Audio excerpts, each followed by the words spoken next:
You've been listening to the Middle Ground Podcast, hosted by Answer Fancher. Finally, a political... Sorry, wrong one.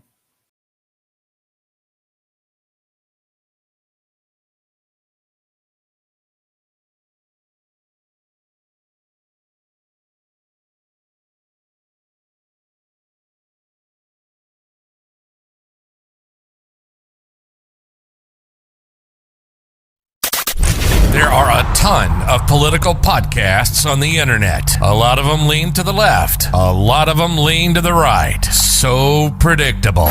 But not this one, shooting you straight between the eyes with the truth.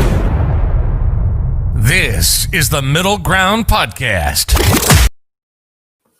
All right. Hey, guys. I hope you can hear me just fine coming out there. I wanted to talk real quick about, well, not real quick, but I want to talk about the school board meeting. First of all, let me just thank you guys for tuning in, those of you that are here. Sure glad you're here. And I don't even know what's happening in Georgia, Jason. I have no clue. I don't know. And I'm focused on Rutherford County. So that's what I want to talk about tonight is Rutherford County. The school board meeting took place this evening. Man, what a school board meeting that was. Let me say up front that I am employed by Rutherford County Schools, and I do love my job very, very much. And I hope that I don't upset anyone too much tonight. But I also have a lot of children. The Fancher bunch goes to Rutherford County Schools. And so I do care about our kids. So COVID was part of the discussion this evening. And the reason I became a teacher, the reason I'm a teacher is because of COVID. I mean, I'm in a high school in Rutherford County because of COVID. Thank you, Ross, for that compliment about the intro. It's normally much longer, but I thought I'd jump right in here. And so I'm a teacher because of COVID, because I went to the state had a website where you can go and you could sign up if you wanted to be a teacher. It was just like, and so I put my information in there, and Cheatham County called me of all places and said, "Hey, do you want to come work?" And I'm like, "Sure," but I don't have a teacher's license. And anyway, they helped me attain that. And so I'm working on that through a program that the state of Tennessee has. And so, and then I got a phone call from, I was driving to Cheatham County from Murfreesboro, which is a haul. And I love those kids up there. They're great. And I love that school that I was, at once a night, always a night.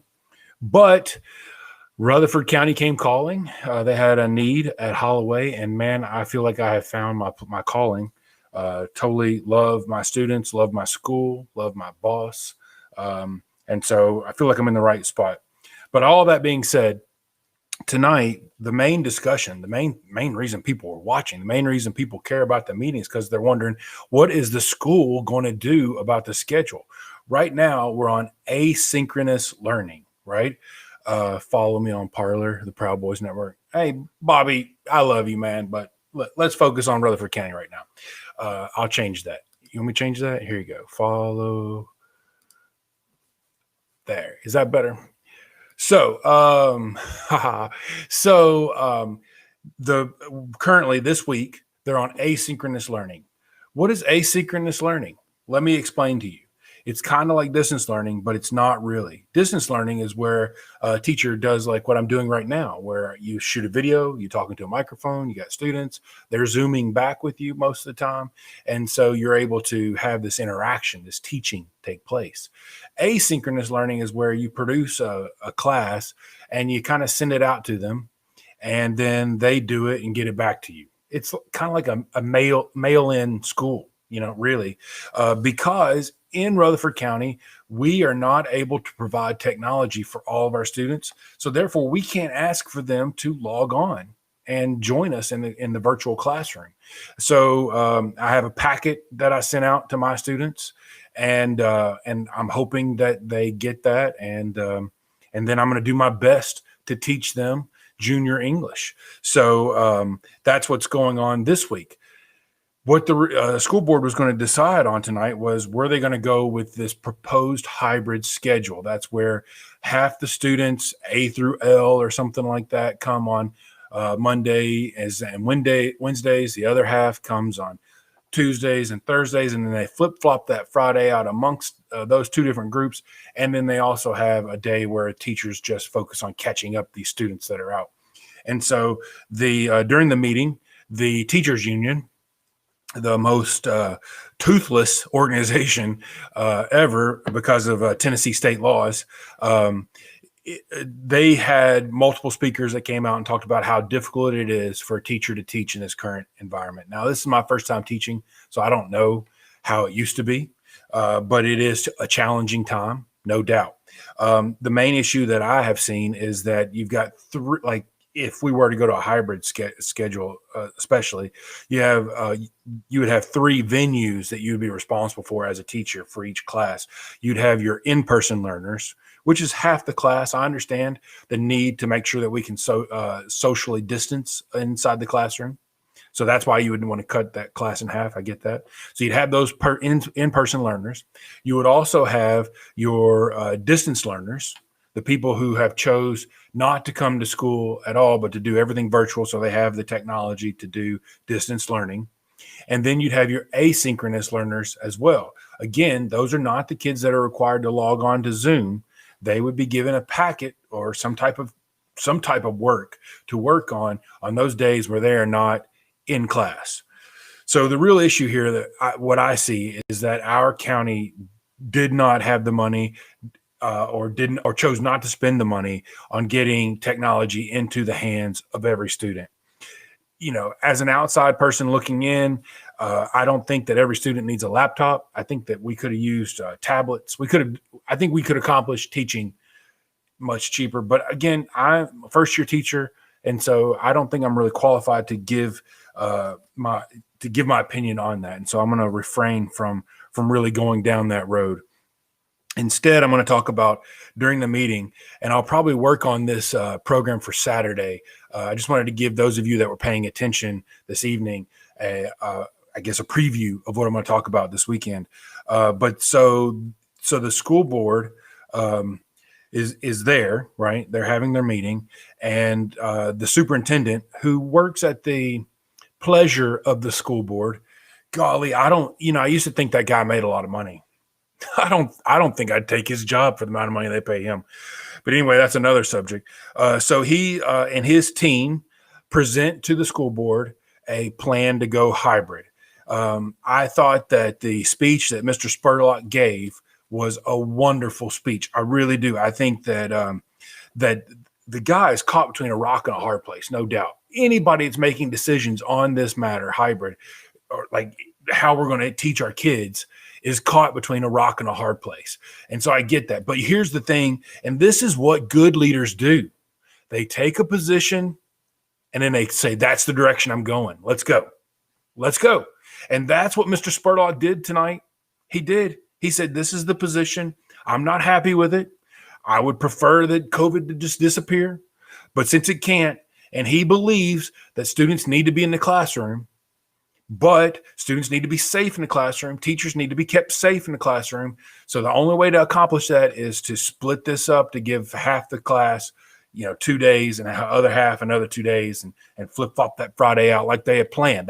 That is what they presented. So those of you that are just joining right now, I'm discussing the school board meeting this evening and what took place. And there was a lot of stuff that went on, a lot of stuff. But first of all, I'm talking about the hybrid model, whether or not they were going to go with the hybrid model. So the board is presented this resolution in a sense, right, to move forward on this hybrid model. And no one brought the motion forward. They mentioned during the meeting that the motion failed. The motion did not fail. There was no motion. No school board member was willing to take the motion up. No one was willing to say, I make that motion. And so there's no real discussion between, look, the lack of Robert's Rules of Order really hurts the school board to get their job done, in my opinion, and it hurts the county commission as well when they don't use Robert's Rules of Order. And tonight you see that because you've got these outside influences that are presenting these ideas But the school board is not presenting the ideas. They're not carrying the ideas through. And so therefore there's no motion made whatsoever. So they bring it up and they're like, is anybody going to make the motion? And they wait. And they wait. Do you see how uncomfortable this silence is? Well, it's just as uncomfortable in that meeting. It was just as uncomfortable. And so they wait. And no one brings the motion forward. No one says anything. And so they say that the motion failed, but the motion did not fail. There was no motion. And therefore, there is no leadership on the school board, in my opinion. There just isn't. And I feel sorry for the superintendent who serves at their pleasure, because he was trying to provide leadership for them, and he just got hung out to dry. He just really did he just got hung out. And, in Kentucky, where I grew up, the superintendent is elected. And I see why now. Man, do I see why. Because when you put a committee in charge, it's very hard for them to get direction.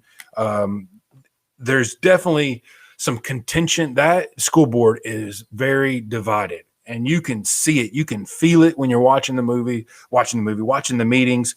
You can totally see that it's divided. So that brings me to another one of the discussions that came to a vote. A 4-3 vote failed, but they were voting on whether or not to be paid for a meeting that took place and whether they should receive a stipend and things like that. But you could, during that discussion, which I feel like, I'd love for you to watch it. I'd love to get your opinion about that. The discussion was about, should they be paid for something when the state also paid for something? And Tiffany Johnson, she was saying that because the state paid us a stipend, we really shouldn't charge the Rutherford County taxpayers for that meeting as well. There were other people on the other side of the issue that were saying that they do deserve to be paid for it because they took off from work. So that's a tough one. I think that Tiffany, Miss Johnson, was standing up for the taxpayers, the Rutherford County taxpayers, right? Which I think is their first duty, in my opinion, because they're elected by Rutherford County. And, the TSBA is who provided the stipend.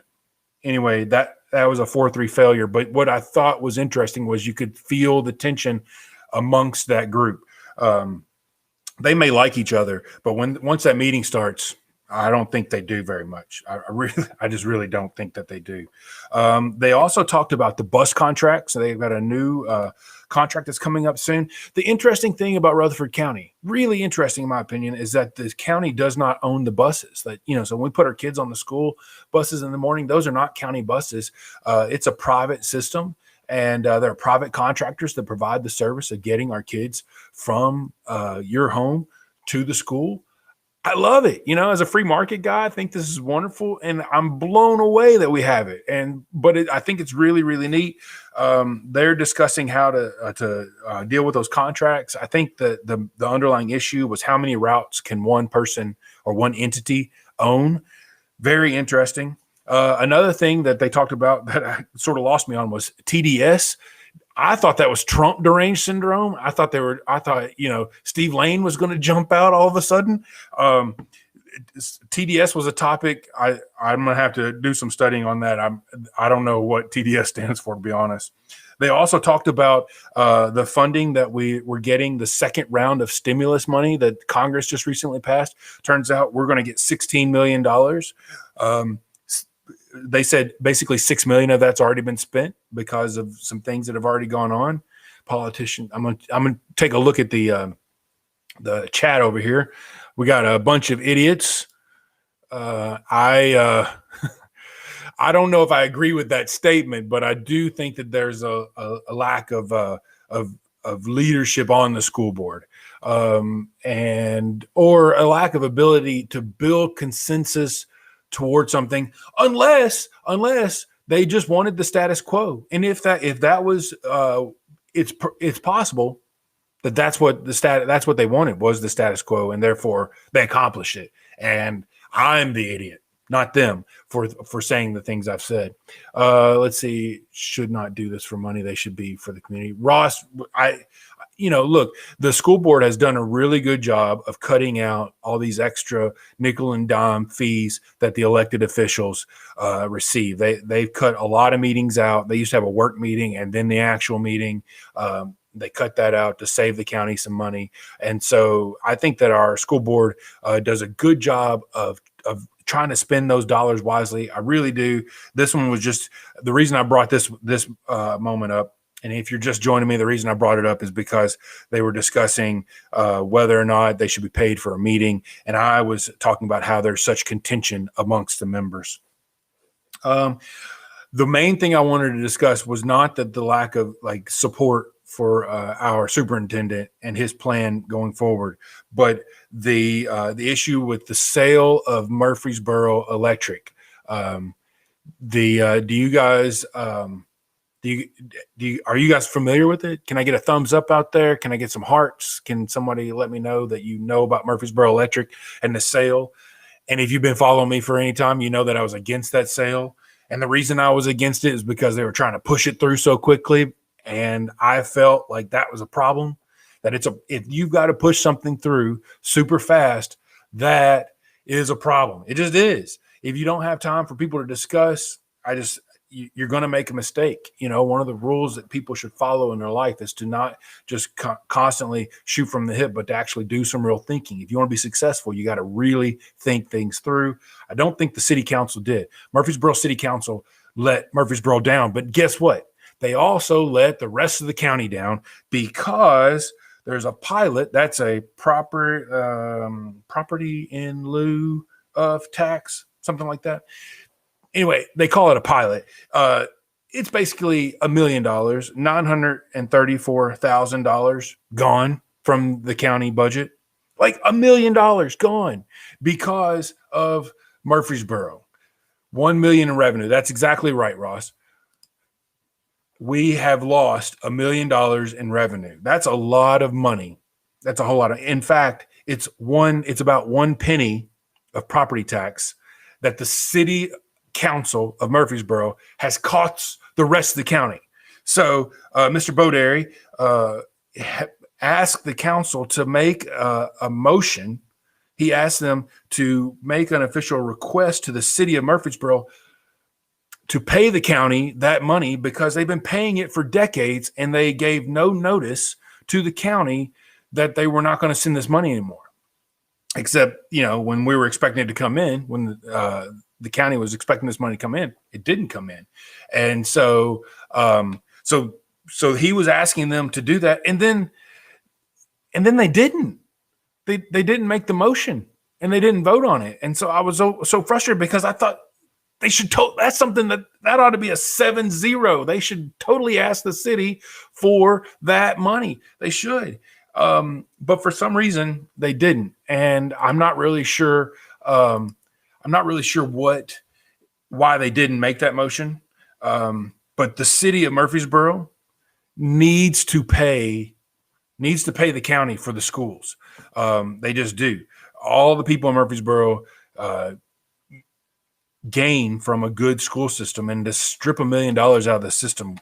I don't even want to be like how people are like, this is during a pandemic that you're taking money away from schools, but this is during a pandemic. So anyway, guys, look, what I'm going to do is this weekend, I'm going to cut and paste some of the speeches, especially Mr. Spurlock's speech, because I thought that he gave a great and passionate speech. I thought he was displaying what true leadership looks like. And unfortunately, one of my political mentors, he told me before every vote, when you're on a committee, is you need to count your votes before it's time to count the votes. In other words, you need to know that your votes are there, right? You need to find out if your votes are there before you go and you ask people, about if you're going to, vote for this or whatever. And Ross is right. I think our school board is scared and they didn't know what to do. There's a lot of people that were wanting us not to go back. I'm not one of them. I want my kids. I want your kids. I want them in the classroom as much as we possibly can and still keep everybody safe. I think that's better for the economy. It keeps this she session from occurring. And so I just think it's so very important that our kids are in the classroom. And so I wasn't happy about the hybrid suggestion because I feel like our students don't have the tools to do it properly. But I think that it's the best of a lot of bad choices. And so that's why I was really impressed with what the superintendent had to say tonight, and was very impressed that he brought it forward in the manner that he did. And I'm not sure if he's allowed to rally votes before the meeting. I don't know if that's proper. I mean, Tennessee has these sunshine laws and things of that nature, so like it makes it difficult to get your ducks in a row before a meeting. But I do think that I don't think he was expecting that to go down that way. He didn't look like it when I was watching the video. So anyway, thank you guys for tuning in. If you've got any questions, then shoot them for me. You can write them in the chats. I'll come back here later and I will comment and respond to those. I thank you for tuning in. Look, thank you to all of our people who are elected, who serve on the school board, who make these tough choices. There was more talk about a lot of other things. I mean, that meeting lasted for hours, but I was just very disappointed that nothing really came of it other than the status quo, which if you're fine with the status quo, then I'm not happy with it, but I don't know. I don't know. I'm glad I'm not in that position where I need to cast the vision for it. I was appreciative that our leadership did cast a vision, but our school board just wasn't on board for it. And so that's definitely what we saw tonight. So anyway, thank you very much for tuning in. Thank you, Ross, for commenting. Thank all you guys for watching. Please like, share the show. I'm going to work on getting some of this together for Saturday so you guys can see and hear the speeches yourself. Anyway, thank you guys for tuning in. Happy New Year, and love you, Facebook. I love you, Twitter. Periscope's going away. But anyway, thank you guys for tuning in, and we'll talk to you soon. See if we can run this closing thing here.